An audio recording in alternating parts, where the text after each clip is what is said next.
Nursing is hard work and can be highly stressful. So, what do you do when you're in your mid-50s and you are burnt out? Well, if you're Saundra Boyd, you go back to school to get your Bachelor of Science in nursing and you start your own company.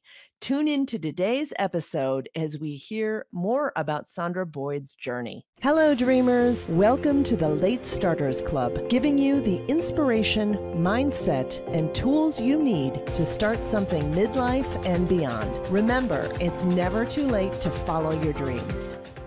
Late Starters, it's your host, Andrea Vall, and I am here with Saundra Boyd of Caregivers Haven. I'm really excited to talk to her about her late start in going from nursing to becoming a business owner and all kinds of things that you've done with your podcast and all kinds of other things that you've launched. So, welcome, Saundra. Thank you. Thank you, Andrea, for having me. I'm really happy to be here. We don't Yeah. talk about this often, late starters, and we should. Yeah, we should because I think it's a huge thing. It can be a little bit scary to make a big leap or make a big transition later in life. For you, it was, you said you began your entrepreneur journey at age 59, which is awesome. And people don't often think about starting a business at age 59, but it is so possible. And I personally think we're uniquely qualified at this age to start new things. So I'm excited to dive in and talk about how you got started. So why don't you just give us a little bit of background about where you were at with nursing and where Caregivers Haven came about? So I've been a registered nurse for 42 years. And I went to the old school nursing school where I lived in the dorms on site at the hospital for 2 years. They don't even Wow. have those anymore. And I think we were the last school that had it at the time. And so I graduated with a diploma in nursing, which for a registered nurse is a nurse, is a nurse, is a nurse. It doesn't matter because there's several different tiers and it doesn't matter, especially way back then. You could be a manager, you could be anything as long as you had your RN. I have always wanted to get my bachelor's of science in nursing. But once I graduated, I got married and had 4 kids. And so that was the end of that. But I always wanted to go back to school. And I've always told my kids to finish what you start. So when my youngest daughter left for college, that's when I started considering going back to school. And I eventually did. And I graduated age 57, 1 month before my 58th birthday, actually. That's Um, awesome. and so it was really exciting. And during this whole going back to school journey, a couple of things happened. My sister said, you know what, your whole entire career, you've been in highly stressed areas of nursing. Why don't you find something else to do that's less stressful once you get your degree? And I was like what? And she goes, start your own business. And I was like, what? I don't know anything about starting a business, and I don't even want to start a bit. Like, where'd that come from? And she goes, just hear me out. I want you to go to this conference. It's called the Nurses and Business Association. And my sister's not a nurse. I don't even know where she found that conference. Like, where'd you even find that? But anyway, I was like, I'll think about it. Well, in my last semester of school, our capstone project, after I did mine, my professor said, you need to present this to the leadership at your hospital and you need to go speak at this national conference, this nursing informatics conference. And I was like, are you kidding me? I was like, this was a homework assignment. I've gotten my grade. I'm done. And she's like, no, I'm very serious here. And so I told her, okay. So then in the meantime, my sister's still harping about this conference. So I told my sister, I said, look, if I go to this conference and I'm able to speak in front of these people without fainting, then I'll consider going to this conference, right? So anyway, long story short, I went to the conference and I saw all these nurses with all these businesses, some in healthcare, some not. I was blown away. Well, on the last day of the conference, I was standing at the coffee thing talking to a couple of other nurses, and we were all talking about what we thought we might do. And all three of us had gone there without a business, like no clue what we were doing. So we were all each telling each other what we thought. And so I told them, I said, well, I got the idea since I've been sitting here thinking about something in informatics that I could do.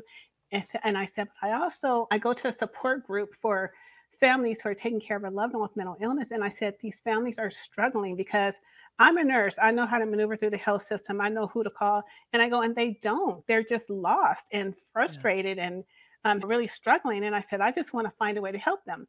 So when I got done, the nurse said, I don't know which business you're going to decide, but your passion is with those families. And so Wow. that's when I decided what I would do. And so that's where Caregivers Haven was born in that moment. And so that's my journey. That's how this all got started from my sister. My sister made me do My it. sister made me do it. Yeah. My sister's a Reiki coach, so she has her own business. And she just felt like, because my whole career, I've been pediatric intensive care, neonatal intensive care, and then informatics. So all three of those areas are just very, very stressful, lots of Yeah. overtime and just very stressful. But I loved it. It was just what I Right. do. Right, right, right.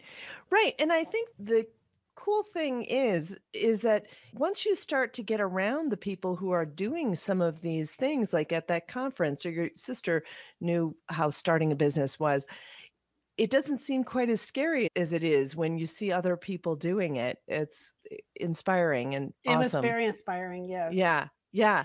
Now, what was it like getting your BSN at that age? Were there other people your age, or was it just like, "Oh my gosh, what am I doing?" Yeah. So I went to a program where it was basically for nurses who are working, people who are already Okay, working. okay.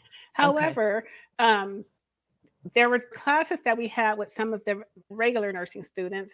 And then my last semester, I had a class where there was a student in there who was the daughter of someone that I worked with. I was like, "Oh my Uh, gosh, I feel so old." Most of the program I was fine because we yeah, were in a cohort where we were all right, seasoned nurses, and right. but that last semester when we were in class with those, there was like 5 youngsters, just babies, and a couple of them were younger than my kids. So Oh. I was like, "What am I doing?" But it was just a moment. I was fine. Yes, yes, exactly, and I think we put too much into that. It's just a moment, and then it's like, "Who cares? I'm here to do something and here to," like you said, "finish what you started." I think it's inspiring to anyone who says, "Hey, it's too late." No, it's not too late. I interviewed a guy who got his PhD at age, I think it was 72. It's just not Mhm. too late. So, let's dive in a little bit. I just want to hear a little bit more about what Caregivers Haven does for people because I think it's so important. I lost my dad in 2021, and I know how challenging it can be to care for a loved one. I mean, obviously, you are working with different population of people, but it's very stressful. So, talk about what you do and how you help people. Yeah. So caregivers in general, it's a very, very difficult task. And unless you've Yeah. been there, you don't get it. You don't understand. And there are a lot of statistics and data out there. I'm a nurse, so I'm nerdy, so I like all that stuff. And I, I won't really get into it there, but I'll just say in general, there's a lot of data out there that has proven that caregivers themselves go on to have their own illnesses from being stressed from taking care of Right. their loved one. I personally know a couple of clients and families who have had major depression, who had a heart attack, had Uh, severe anxiety just from caregiving. And right. when you think about it, if it's someone living in your home, it's 24/7. And Yeah. if you don't have a whole lot of help, that just wears on you after a while. Um, Right. so anyone who's caregiving, it's difficult. Now, the population that I deal with are individuals and family caregivers who are taking care of a loved one with mental illness. Mhm. And that's sometimes even harder because if you're taking care of someone who's had a stroke and they're laid up in the bed and you have to take care of them, people can understand that type of caregiving, right? Oh, yeah. But you could be caregiving for someone who looks fine. They're not bedridden, they look fine, Right. but the emotional support and the Yep. cognitive decline that they have sometimes, the things that a caregiver has to do is very, very stressful. Mhm. If they have a psychotic episode at home and having to call the Mm. police, like it's just a Right. lot. And really what I have found is to provide the care that they need to remain stable. It's 24/7, and it's a lot of Mhm. sacrifice on the families. And so what I do on the caregivers consultant piece is I help them find the education resources and support that they need. I just kind of help Mhm. guide them through, like, look, this is probably going to be a forever thing, and these are the steps you need to take to make sure that you don't get sick, to make sure that you Mhm. don't lose it yourself, Mhm. um, and to make sure that you can do this long term. Right. So that's what I do as a consultant. And then as a coach, I call myself a holistic coach because it can be life coaching. When I coach the family caregivers who are taking care of someone with mental illness, um, coaching is just basically how can I explain this easy so people understand? Because a lot of people think it's like therapy, or they think so many different things about coaching, but I like to look at it as, so Kobe Bryant, when he played NBA, he had a coach. Uh-huh. Kobe already knows how to play basketball. We all know, Right. but Right. the coach can help bring things in, or Yeah. maybe, hey, I want to work on this statistic. I want to get to this number. So a coach can help you. So he already knows Yeah. how to play it, but a coach can help you get there. So the Yeah. same thing with coaching is, a caregiver may already be taking care of their loved one. They already know how, but they may say, you know what, I'm here right now, but I want to be over here. Or, Mm. my health and wellness is here and I want to be over here. And so coach helps you get there. So Right. someone may have a goal and I just co-create action steps with them. I don't Mhm. tell them what to do. I just create with them and I Sure. help them and coach them on how to get there. Yeah. And I can coach anyone who's interested in their health and well-being, but I love coaching the family caregivers of the mentally ill, because most of the time when they come, um, and it's a trip because it happens the same way all the time. So they come, and usually the first two sessions, like that whole entire time, so that would be like 2 hours. The whole time they're talking about their loved one and Mhm. their illness and what they're going through and all that. And by the end, it flips. And I Mhm. get them to talk about, literally the last session, it was like 45 minutes of themselves and then 15 minutes of their loved one. And Mm. that's where I want to get you, because that's what's going to help you take care of your loved Right. one long term. If you don't take care of yourself, Yeah. then you're not going to be able to keep up with them. So, and so people, they don't understand that because it sounds selfish and they're afraid to say that. But that's what I help them do. That sounds like such a needed resource out there, and people don't realize how important it is and don't give enough priority to that. So that's great that you're helping people through that, and so awesome. Now, let's talk a little bit about like what this transformation has been like for you. And one of the things we were kind of highlighting was your view on aging and starting this whole process later in life. How has it helped your success, and how have you reframed what it means to get a late start or be older when you're starting? When I think about getting a late start, and the things that I've gone through in life, the things I've gone through with this business, um, the conclusion that I've come to is that I'm better. I'm ready for this now, because in life, well, at least for me, I'm 63 years old. So I have been through a whole lot of ups and downs. I have been through a lot Mhm. of challenges. I've had a whole lot of stumbling blocks. Life, no matter how you plan things, it doesn't always work out the way that you want it to work out. And so what Mhm. I think, because of that, starting this business, when the stumbling blocks came, when the challenges came, when I didn't feel like doing it anymore, like, I was able to just pick up my bootstraps and keep going, because Mhm. I've seen the other side. I've had enough challenges in life. I've had enough disappointments in life that I know that it's better on the other side. So I know to keep going. If I did this when I was in my 40s, I don't know if I would have, but I know now that some things are no big deal, first of all. Mhm. And second of all, I know to keep going, because I know on the other side there's some success, and that I just have to keep pushing through. And so I Mhm. think that's one of the things that I feel like starting older is a huge benefit for us, because we've been there, done that, and we know to keep going. Yeah. Yeah, that's awesome.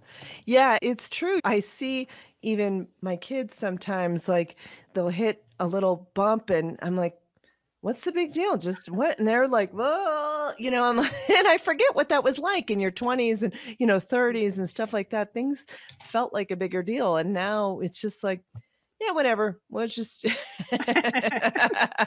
keep going." Yeah. So, that's great. I love that perspective. So what do you do? Obviously, being in this high stress situation of being coming from nursing, um, and then, starting something new that is overwhelming you. You've got to all of a sudden do LLCs and, figure out what kind of structure your business is going to be at. When you've been overwhelmed, what have you done to get through that overwhelm and push through? What are some tactics you use?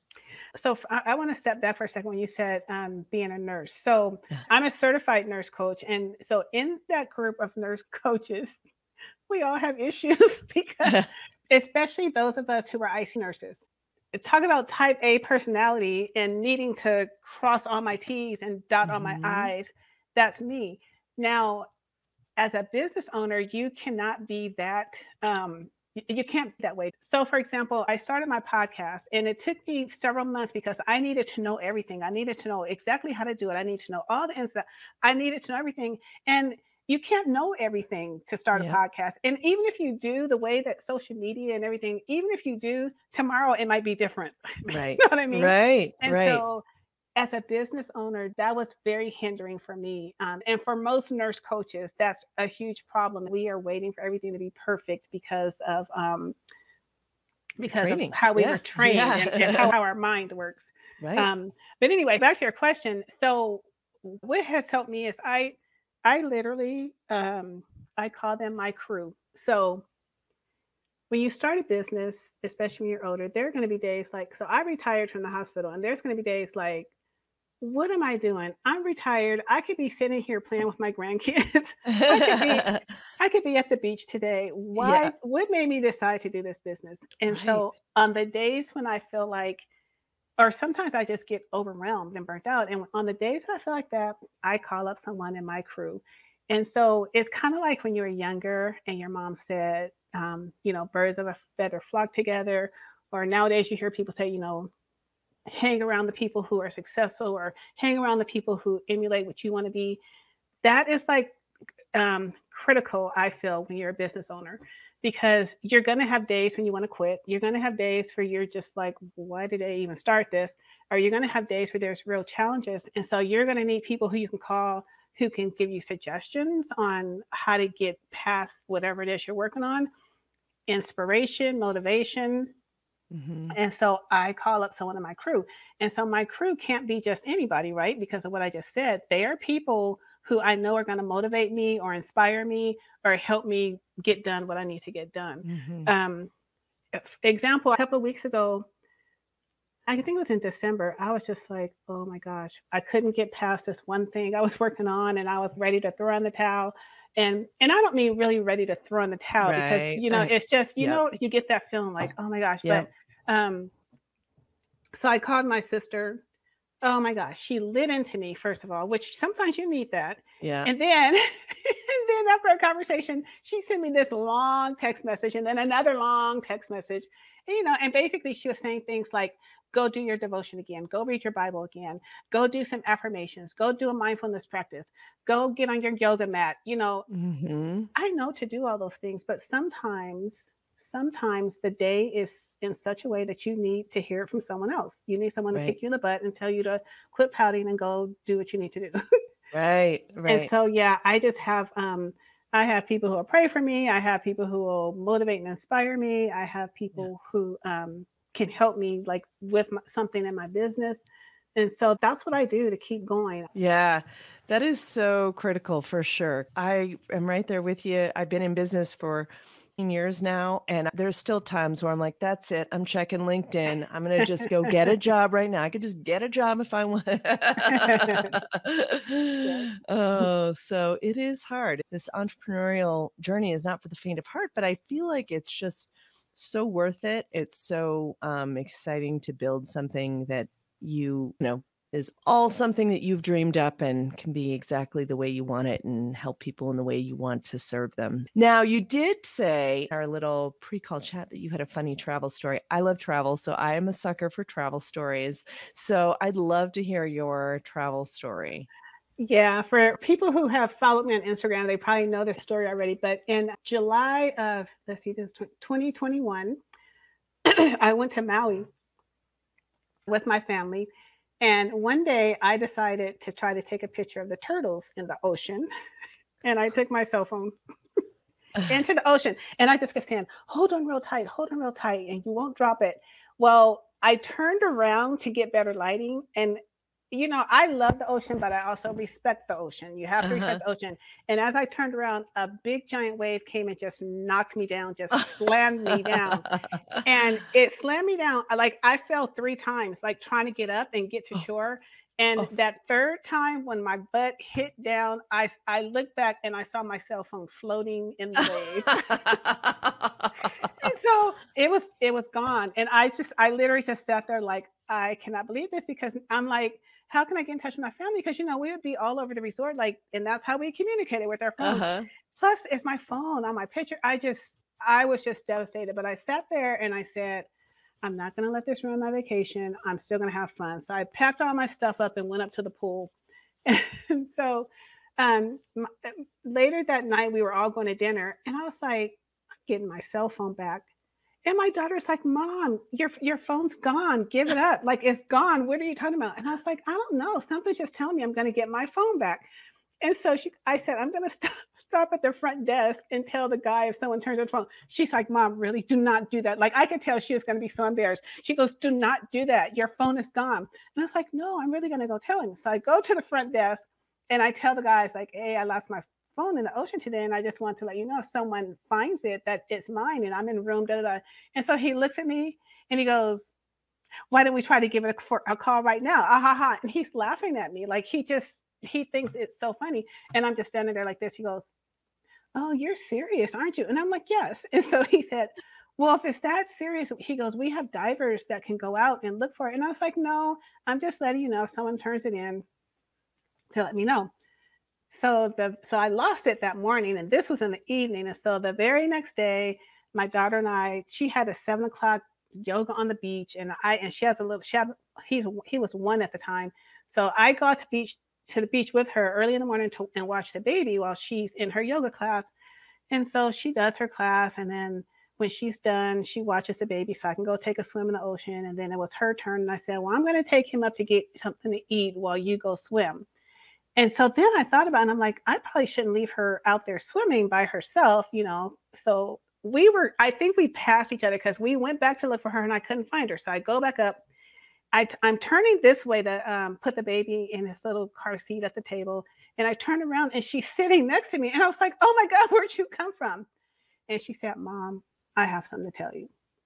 Now, I don't know about you, but when my adult children I say know. that, it's like, what It's is going not to come out good. of their I mouth? know. You have no idea. Like, is it good? Is it bad? Is it funny? Like, you have no idea. So she reaches in her bag and she pulls out my phone. She goes, Mom, I found your cell phone. And I was like, oh my gosh, I told you guys I was going to get it back. And I was like, how? So she said she was swimming out in the ocean and she swam past two guys. And one of them he came up out of the water with the phone. He was like, dude, look, I found a cell phone. And so my daughter literally passed him at Gosh. the right moment. And she said they were talking and she said they were gonna keep it. He's like, it's a Samsung. Here, Oh, he goes, dude, you need a Samsung? And she said, excuse me, can I take a look at that? And she said, this is my mom's phone. oh my gosh. Andrea, it was still turned on. What? It had still been receiving text messages throughout the night, and it had been in the ocean for over 24 hours. That is so wild. Oh my gosh, that is so crazy. You didn't have to put it in rice or do all that No, stuff or whatever. I had to put it in rice to charge Okay. it, but I Yeah. was able to use it right then and Oh there. my It was bizarre. That So is of so course I wild. had to go to the front desk and show that guy, right? Yeah, right? I After know. Hey. he teased me. Oh my gosh, that is amazing. That's an amazing story. I interviewed someone who really studying was about synchronicities in life and just how things happen, and something tells you go over here or go swim that way, and all of a sudden that's just amazing. Oh, Yeah. that's a great story. I guess what would you tell someone who is looking to get started or do something later in life? What advice would you give them here? If it's later in life, hopefully it's not something you have to do financially, because then you can do something fun. Mhm. So my advice is find something fun, or if you do have to do it financially, still look for something fun and choose something that you're passionate about. My mom said my whole entire life, all I've ever wanted to do is help people, and that's what I loved at that conference when I went to that National Nurses Conference is everyone there, even if their business didn't pertain to healthcare per se, everyone Mhm. there, they were still helping people. Mhm, And so, mhm. if your passion is helping people, do that. If your passion is animals, do that. So my biggest thing would tell people to find something you're passionate about And then that's what you do. And just start your research. Research what other companies there are out there. There's a lot of stuff on social media. I would Hmm. say sometimes on social media, um, sometimes you people will say that they're making like all this Oh, money yeah. and they're like really not. So you have to be careful on social media Right. as far as finding help and strategies and things like that. But I would say research the area that you want to work in, and then try to find the resources from other business owners Yeah. for that particular thing. I like the idea too of going to a conference. I think that's a great strategy because then you're around people who are doing different things and you are eyes are open to what the possibilities really are. You don't even know how to search for, right? Yeah, yeah. So Conferences are that's great networking yeah. places. Yeah. Yeah. That's so cool. Well, this has been so awesome. As we're wrapping up, I always like to ask people for a favorite quote or inspirational saying. What is something that picks you up when you need it? My favorite quote at this point in my life is by a writer. Her name is Audre Lorde. And it says, self care is not about self indulgence, it's about self preservation. I'm a caregiver, and so self care is a big thing for me. I help people with that a lot. And the reason it resonates with me is because a lot of times when you hear people talk about self care, they talk about getting their nails done or getting a massage or going shopping. And those things are awesome. I love those things too. But when you think about this quote, it says self care is about self preservation. Preservation Mhm. means keeping something alive, it means preventing decay. And Mhm. so, get a massage and a manicure and all that, it's not going to keep you alive.